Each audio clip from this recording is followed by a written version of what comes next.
Bonjour et bienvenue sur Algomius. Aujourd'hui, nous allons parler des fonctions de shell en environnement bash. Alors à quoi servent les fonctions? Eh bien les fonctions servent tout simplement à factoriser le code. C'est-à-dire que si à plusieurs endroits dans votre programme vous faites la même chose, eh bien au lieu de dupliquer le code, de le faire plusieurs fois, les fonctions vont nous permettre de rassembler ce code et de le mettre à un seul endroit, puis d'y faire référence plusieurs fois dans le programme. Et ça permettra de ne pas avoir à perdre de temps à dupliquer le code au moment de l'écriture, et ça permettra aussi de gagner énormément de temps au moment où vous aurez à faire une modification. En effet, si vous avez à modifier une ligne qui est appelée plusieurs fois dans votre code, eh bien vous devrez chercher toutes les occurrences de cette ligne dans votre code. Si ce code est déjà rassemblé au sein d'une fonction, vous n'aurez qu'à modifier la fonction, et en fait la modification prendra effet partout où cette fonction est appelée. Donc écrire des fonctions, ça rend déjà le code beaucoup plus lisible, et ça permet en même temps de gagner du temps au moment de l'écriture et au moment d'avoir des modifications que vous aurez à faire sur votre code. Les fonctions, c'est quelque chose de très important en programmation, c'est ce qui permet justement de structurer la programmation, et on va voir que avec cet ajout des fonctions dans notre boîte à outils de programmation de shell sous bash, on va arriver en fait à un langage complet. On avait déjà vu qu'on pouvait inclure des structures conditionnelles, on avait déjà vu qu'on pouvait se baser sur des variables d'environnement et des variables que nous a créées. Et dans la dernière vidéo, nous avons vu aussi le mécanisme de boucle qui nous permettait de répéter finalement des instructions plusieurs fois, basées sur plusieurs critères ou sur une condition, ou alors sur une variable itérable. Donc la fonction, c'est finalement tout ce qui nous manquait encore pour faire de la programmation structurée avec notre shell bash. Et c'est ce que nous allons voir au travers de cette vidéo. Le mécanisme de fonction existe en shell comme dans tous les autres langages de programmation. C'est déjà ce que vous avez probablement utilisé dans d'autres langages. C'est une fonction, c'est par exemple, c'est introduit par le mot-clé def en Python, c'est par exemple utilisé comme de function, vous avez la plupart du temps dans d'autres langages, tout simplement. Qu'est-ce qu'une fonction en fait? Une fonction, elle peut être appelée, c'est un ensemble de lignes de code qui peut être appelé n'importe où dans le programme et qui va s'exécuter toujours de la même façon. Il est possible de donner des paramètres à la fonction pour permettre à la fonction de réagir de façon différente par rapport aux paramètres. Et les paramètres de la fonction fonctionnent exactement de la même façon que les paramètres du script. Nous allons voir donc que nous pouvons influencer l'exécution d'une fonction en fonction des paramètres que nous allons lui spécifier. Au niveau du format d'une fonction, en shell bash, la fonction est introduite par le mot-clé function, puis elle va avoir un nom de fonction qui doit être unique. Enfin, il y a l'accolade ouvrante et l'accolade fermante qui va faire le début et la fin de notre bloc de fonction. Et tout ce qui va être entre les deux accolades vont être en fait les instructions qui vont être exécutées par la fonction. Donc cette notion de accolade fermante, accolade ouvrante, c'est quelque chose que l'on revoit en C, en C++ ou même en Java. Donc c'est quelque chose qui ne pose pas de problème. On est vraiment sur de la syntaxe des derniers langages évolués que l'on utilise quotidiennement. Donc on appelle une fonction simplement par son nom. Une fois qu'elle a été définie, l'appeler par son nom devient possible dans le script shell.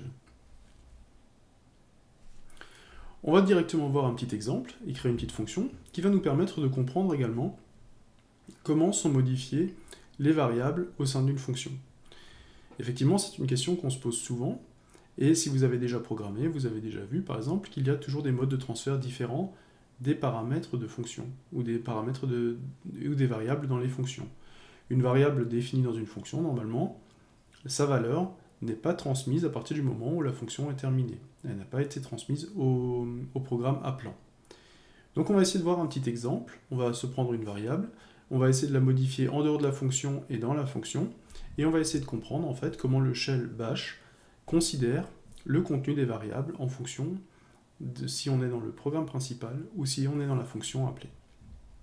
Donc qu'est-ce qu'on va faire là? On va écrire une fonction qui va déclarer une petite variable, a.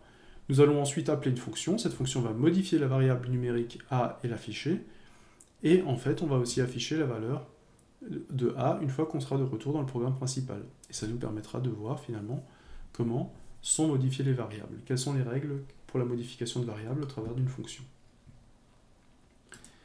Donc, je vais écrire un petit script que je vais enregistrer sous temp et je vais l'appeler fonction. Tout simplement. On va l'appeler exactement dans ce qu'elle est censée faire. On va écrire à nouveau l'interpréteur est toujours le bash que j'utilise. Et on va nettoyer la fenêtre avant d'afficher quelque chose. Ok. Qu'est-ce qu'on va faire là? On va en fait on va mettre dans ma variable la valeur 5. Une variable numérique qui s'appelle A, dans laquelle je mets 5.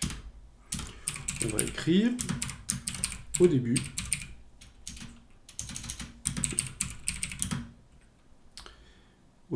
A vaut, et on va mettre la valeur de A qui va être justement $A. Donc là, ça va bien nous permettre de vérifier qu'on a bien la valeur 5 dedans. Et puis, on va écrire à la fin A vaut, encore une fois, la valeur de A. Donc ça va nous permettre de savoir ce qu'il y a dans la variable à la fin de notre programme. Et entre les deux, ce qu'on va essayer de faire, c'est qu'on va appeler une fonction qu'on va appeler affichage. Voilà. On va appeler fonction affichage, donc je mets juste son nom. Donc pour l'instant, elle n'est pas déclarée, donc ce script ne fonctionne pas. Donc ce que je vais faire, c'est la déclarer. J'utilise le mot-clé function. Ma fonction, c'est la fonction d'affichage. On utilise accolade ouvrante, accolade fermante pour spécifier le code de la fonction. Et on va écrire que au début de la fonction, A vaut $A. Voilà. On va écrire echo à la fin de la fonction, A vaut $A. Et ce qu'on va faire, c'est qu'on va aussi modifier la valeur de A dans la fonction. Voilà. Donc, cette fonction, qu'est-ce qu'elle dit? Elle va écrire quelle est la valeur de A au début de la fonction, la valeur de A à la fin de la fonction, et elle va modifier la valeur de la fonction. La valeur de A, elle va la mettre à 3. Ce qui m'intéresse de savoir, c'est que, est-ce que la modification que je fais dans ma fonction va être reportée finalement dans le programme principal? Est-ce qu'à la fin de mon script shell, est-ce que A vaudra 3 ou 5? Puisque je le rappelle, j'ai mis le T, puisque je le rappelle, à partir du moment où on appelle la fonction, c'est le corps de la fonction qui est exécuté, et à partir du moment où on arrive à la fin de la fonction, eh bien on revient à la ligne juste après que la fonction ait été appelée. Essayons de voir comment cela fonctionne. Je vais prendre ma fenêtre Cygwin et je vais appeler fonction.sh. Donc au début, ma valeur vaut 5. On est passé par là. Au début de la fonction, ma valeur vaut 5. Donc ça veut dire que la valeur de A a bien été amenée dans la fonction. Donc la variable qui a été définie en dehors de la fonction est bien visible dans la fonction. À la fin de la fonction, A vaut 3, puisqu'effectivement je lui ai mis 3 dedans. Et à la fin de la fonction, A vaut 3. Donc, ça veut dire que la variable qui a été modifiée dans la fonction, eh bien sa modification est aussi reportée dans le programme principal. Donc attention, ça peut être une différence par rapport à des langages de programmation qui scindent vraiment le code de la fonction et le code du programme principal. Vous avez des langages de programmation qui, lorsque vous allez donner un argument de type entier, en fait ne va pas modifier la valeur de cette variable entière. Et lorsque vous allez revenir au programme principal, la pile sera dépilée et vous allez récupérer la valeur que vous aviez dans la variable au moment de l'appel. Donc attention, ça peut être une différence par rapport à la programmation shell. Que l'on change la valeur d'une variable dans une fonction ou dans le programme principal, la valeur est changée pour tout le reste du déroulement du script. On va essayer de voir aussi comment est-ce qu'on pourrait influer sur une fonction avec ses paramètres. Parce qu'effectivement, d'écrire une fonction, c'est déjà bien, ça permet de factoriser le code, mais ce qui serait encore mieux, c'est de pouvoir lui donner un comportement différent, de pouvoir lui donner des instructions, de pouvoir lui donner de l'information pour que notre fonction réagisse différemment suivant les paramètres qu'elle a reçus. Donc il est naturellement possible de passer des paramètres à une fonction, comme il est possible de passer des paramètres à un script. Et l'utilisation de ces paramètres, je fais l'analogie avec le script, justement parce qu'elle va utiliser les mêmes mécanismes. Pour passer des paramètres à la fonction, en fait, on juxtapose simplement les paramètres au nom de la fonction. Et comment est-ce qu'on récupère ces paramètres dans la fonction? Eh bien, on les récupère exactement de la même façon qu'on aurait fait pour les récupérer dans le script. On utilise des variables qui sont déjà définies par le shell, sur lesquelles on va se baser. Ce sont des variables spécifiques qui ne peuvent être utilisées que pour ça, qui sont $dièse qui va nous donner le nombre de paramètres, et puis $0 va nous donner le nom de la fonction, $1 le premier paramètre, $2 le deuxième, et ainsi de suite. Et donc ça va nous permettre d'avoir le même mécanisme que pour les scripts, pour lire les paramètres d'une fonction. Encore une fois, je vous propose de l'illustrer avec un petit exemple. Cette fois-ci, qu'est-ce qu'on va faire? On va écrire une petite fonction qui réagit en fonction d'un paramètre. Donc notre fonction prend un seul paramètre numérique, la fonction commence par écrire son nom, et la fonction réagit ensuite en fonction du premier paramètre, $1, donc c'est le premier paramètre de la fonction, puisque $0 c'est le nom de la fonction, et on peut imaginer plusieurs cas. On va dire par exemple, selon la valeur de 1 du premier paramètre, s'il vaut 1, on dit bonjour mademoiselle, si on dit 2, on dit bonjour madame, 3, bonjour monsieur, et 4, ou param non présent, on va dire bonjour. Très bien, essayons de voir comment est-ce qu'on peut construire ce genre de fonction. Donc, je vais l'enregistrer sous, je vais l'appeler bonjour, je vais appeler mon script bonjour, je vais récupérer directement les données, je vais l'enregistrer, très important, en Unix. Et qu'est-ce que je vais faire? Alors je vais d'abord écrire ma fonction, que je vais appeler function, qui va dire bonjour. Allez, je vais l'appeler comme ça. Je prends tout de suite accolade ouvrante, accolade fermante pour délimiter les instructions qui seront dans ma fonction. Donc je commence par dire echo, je suis la fonction $0. Et là, normalement, on va s'attendre à ce que la fonction écrive son nom, puisque $0 est normalement l'argument qui va nous permettre de dire, qui va contenir, le nom de la fonction. Ensuite, qu'est-ce que je vais faire? Eh bien, je vais commencer par tester la valeur de $dièse. $dièse, on a vu, c'est aussi une valeur qui est déjà gérée par le shell lui-même. $dièse va contenir le nombre de paramètres de la fonction. Qu'est-ce qu'on va essayer de chercher? On va essayer de chercher, est-ce que finalement, la fonction a été appelée sans paramètres? Si la fonction a été appelée sans paramètres, eh bien, on va tout simplement écrire bonjour. Tout simplement. Ensuite, on va utiliser le elif, qui va dire, par exemple, eh bien, si jamais mon $dièse est égal à 1, là, pour le coup, eh bien, tout simplement, s'il est égal à 1, c'est là où je vais avoir à gérer toute la gestion de ce premier paramètre. S'il vaut 1, je vais dire bonjour mademoiselle, s'il vaut 2, je vais dire bonjour madame. Est-ce qu'il y a encore un dernier cas qu'il faut que je pense à régler? C'est que si je n'ai pas 0 argument et que je n'ai pas un argument, eh bien, c'est que j'ai un nombre d'arguments qui ne colle pas. Et donc là, je peux lui dire la fonction attend 0 ou 1 paramètre.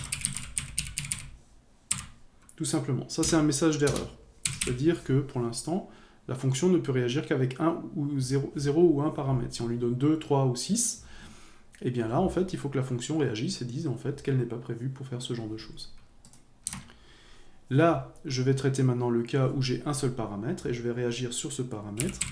Donc si mon premier paramètre est égal à 1, qu'est-ce que je vais faire dans ce cas-là? Eh bien, je vais dire tout simplement echo bonjour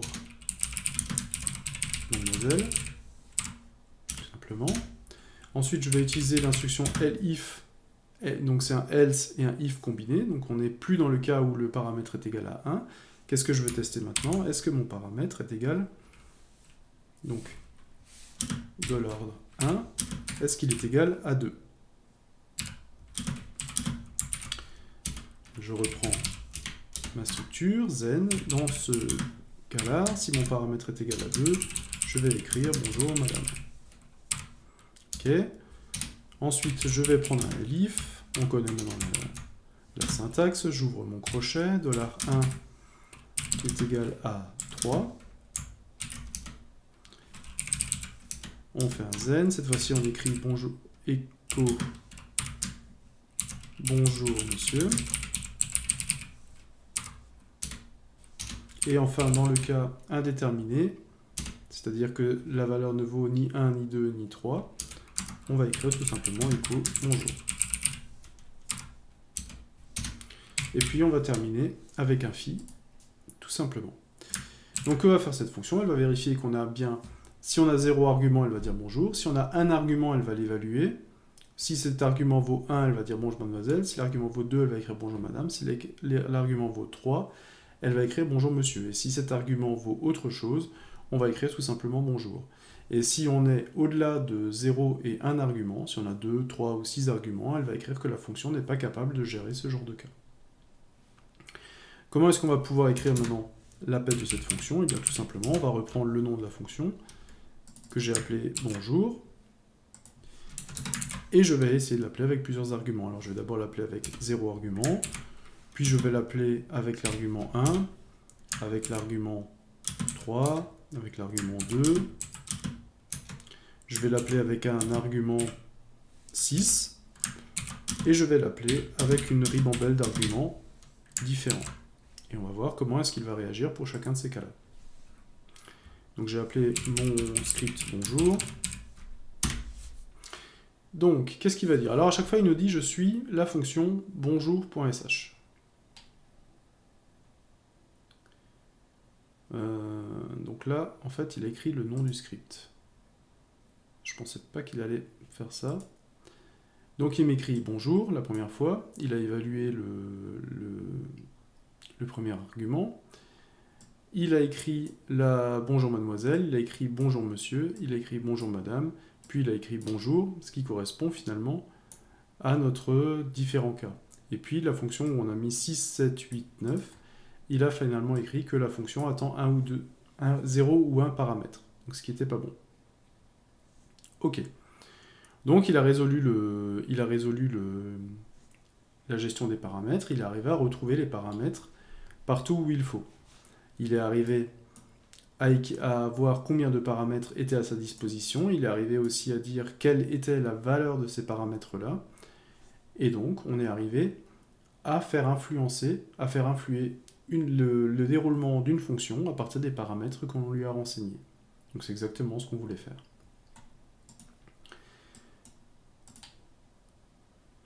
On a aussi la possibilité d'envoyer des messages entre différents scripts qu'on aura écrits. Donc ça, c'est quelque chose de très important. Ça permet, par exemple, d'avoir des scripts qui lancent eux-mêmes des scripts et qui permettent de réagir sur la façon dont le premier script a terminé. Est-ce que tout s'est bien déroulé ou est-ce qu'il y a eu une erreur qui nous a empêché d'aller au bout? C'est un message que l'on peut envoyer au script appelant. Et ça se fait avec la commande exit qui permet de spécifier une valeur de retour. Donc on peut dire, par exemple, si tout s'est bien passé, eh bien je fais un exit 0, c'est-à-dire que je renvoie la valeur 0 pour dire tout s'est bien passé. Si jamais tout ne s'est pas bien passé, eh bien je peux renvoyer une autre valeur numérique. 1, 2, 3, 99, 9000, et ainsi de suite. Et le script appelant, en fonction de la valeur retournée, peut essayer de trouver avec une table de correspondance quelle est l'erreur qui a été détectée. Et cette erreur-là a donné lieu au retour d'une certaine valeur, et c'est cette valeur qui va nous permettre de déterminer à quel niveau se situe cette erreur. Donc il y a toujours cette notion d'échange d'informations entre les différents scripts. J'ai terminé, mais j'ai rencontré une erreur, je vais te passer l'information pour que tu puisses savoir ce qui m'a bloqué. Et la valeur de retour est stockée encore une fois dans une variable qui est définie par le script, qui est la valeur $.d'interrogation.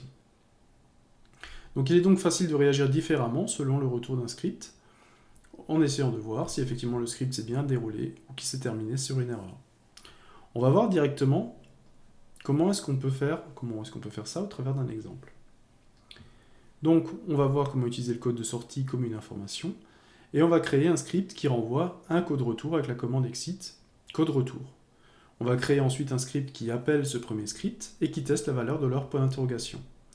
Et on va voir que la variable point d'interrogation peut être la condition d'une structure si alors sinon, et on peut donc réagir en fonction du résultat de cette commande pour voir différentes choses.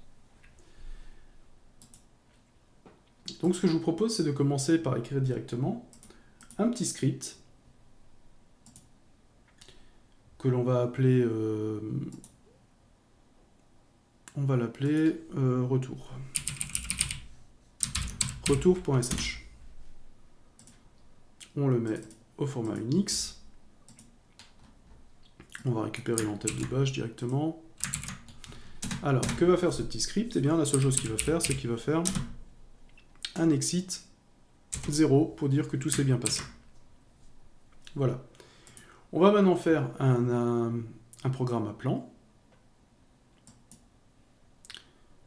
que l'on va appeler d'ailleurs appelant, directement. appelant.sh. De nouveau, on va l'enregistrer au format Unix, qui convient. On va récupérer la ligne du bash. On va commencer par effacer l'écran.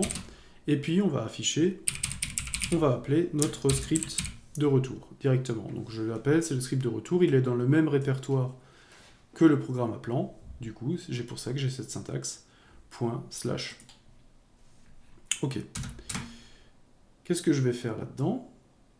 Eh bien, tout simplement, dans un premier temps, ce que je vais faire, c'est que je vais tester le retour de ma fonction. Donc, je vais tester $,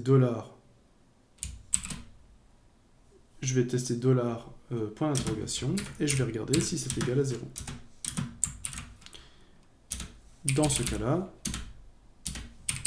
je vais me créer une structure else if. Donc, si jamais retour 0, ça veut dire tout est OK. Si jamais je ne retrouve pas 0, je vais mettre tout est KO et je vais mettre mon code d'erreur. OK? Tout va bien jusque-là. On va tester si ça fonctionne. Vous allez voir, donc je vais relancer mon programme appelant qui me dit que tout est OK puisque la valeur de retour est bien la valeur 0. OK, changeons maintenant la valeur de retour. Et on va appeler l'appelant et il va me dire tout est KO et il va me rendre 1. Et là, on peut se poser la question, tiens, qu'est-ce que c'est bizarre parce que moi, j'ai testé finalement dans mon script. J'ai renvoyé la valeur 99, j'ai testé la valeur $, par rapport à 0, et quand je l'écris, en fait, je m'aperçois que là, il ne m'affiche pas 99 qui était attendu, mais il m'affiche 1. Alors pourquoi? Eh bien tout simplement parce que la valeur spécifique $, point d'interrogation en bash, en fait, va utiliser comment s'est terminée la dernière instruction que vous avez exécutée.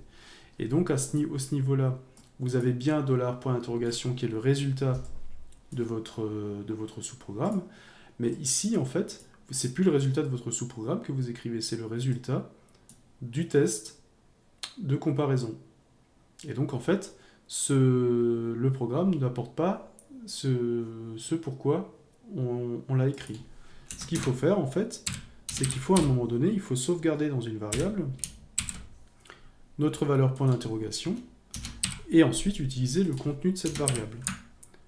Et là, si vous faites ça, vous allez voir que cette fois-ci, on a tout est KO et on a bien notre valeur 99. Il faut faire attention avec cette variable $, point d'interrogation, elle est un petit peu piégeuse, parce que justement, en fait, elle contient toujours la fin d'exécution de la dernière instruction qui a été exécutée. Donc là, on était bien dans le retour du script, mais si vous faites une instruction après, eh bien, la valeur $, point d'interrogation va être mise à jour, et elle va contenir en fait le retour de l'exécution de votre if. Donc attention, ça peut être très piégeux, et on a vite fait de se faire avoir et de ne pas comprendre pourquoi en fait on a un mauvais retour dans un script. Voilà un petit peu pour conclure sur le chapitre des fonctions, et pour conclure d'ailleurs sur le chapitre de cette introduction de la programmation shell en environnement Unix, Linux avec bash. Donc, on a vu au travers de cette vidéo qu'il y avait plusieurs mécanismes pour mettre en place des fonctions. On pouvait écrire une fonction qui finalement ressemble énormément à une fonction telle qu'on peut l'écrire en C ou en C++. On a vu qu'à cette fonction, on pouvait lui spécifier des paramètres pour que la fonction puisse se dérouler de façon différente, suivant les paramètres qu'elle reçoit. On a vu également que cette fonction, finalement, on pourrait écrire une fonction dans un autre script. On pourrait écrire un script qui appelle un script, ça serait aussi un petit peu une notion de fonction, puisqu'on aurait aussi un petit peu factorisé certaines commandes. Et on a la possibilité à chaque fois de transférer des paramètres et de récupérer une valeur de retour. On a vu que le script permet également, un script qui appelle un autre script, les deux scripts peuvent communiquer l'un avec l'autre, avec la valeur qui est renvoyée par la commande exit, et qui permet justement de spécifier au script appelant, si tout s'est bien passé ou s'il y a eu une erreur. Donc au travers de ces vidéos, on a vu qu'en script shell, en fait, on peut faire énormément de choses. On peut avoir des variables, on peut avoir des structures conditionnelles, on peut avoir des structures de boucles et on peut même écrire des fonctions. Donc la question qu'on s'était posée au début de cette vidéo, est-ce que finalement la programmation shell est un langage de programmation complet? Eh bien, je pense qu'on y a largement répondu. Effectivement, la programmation shell est un langage de programmation complet. On peut faire tout ce qu'on peut faire avec un autre langage. Et on a cette possibilité également d'utiliser les commandes du système directement pour parcourir l'arborescence, pour faire des tris sur des fichiers, pour avoir des informations sur les fichiers, pour pouvoir, par exemple, les bouger d'arborescence, faire de l'archivage, essayer de parcourir des logs ou ce genre de choses.